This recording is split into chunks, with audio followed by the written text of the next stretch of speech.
One good turn deserves another, they say, but not necessarily when it comes to asylum seekers. Last week, Indonesia helped the Prime Minister out by intercepting a boatload of Sri Lankans. Then, overnight, Australia answered an SOS from Jakarta over a vessel in distress. This time, though, Australia was left with the human cargo.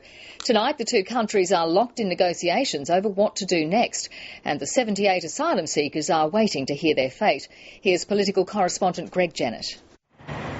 The Oceanic Viking is Australia's asylum seeker mothership, stuck with no port to turn to. 550 kilometres from Christmas Island and deep in Indonesia's search and rescue zone, a boatload of 78 asylum seekers issued a distress call at the weekend.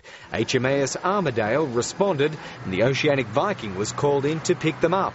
No one expected a neighbourly standoff to follow. We are now in discussions with the Indonesian search and rescue authorities as to the safest place to take those people. Australia doesn't accept the asylum seekers are automatically its problem, nor can the Oceanic Viking make for Indonesia without Jakarta's approval.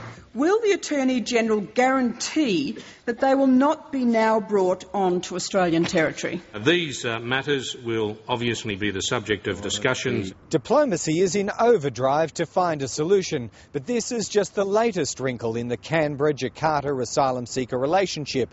And now Kevin Rudd gets the chance to deal with it directly in talks in Jakarta with Susilo Bambang Yudhoyono.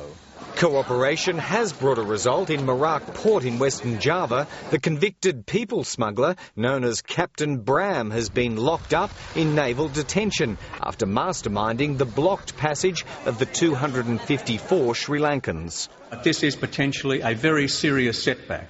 A very serious setback for people smugglers and people smuggling. The stranded Sri Lankans aren't so sure. He would face 20 years to 25 years in Australian prison for people smuggling.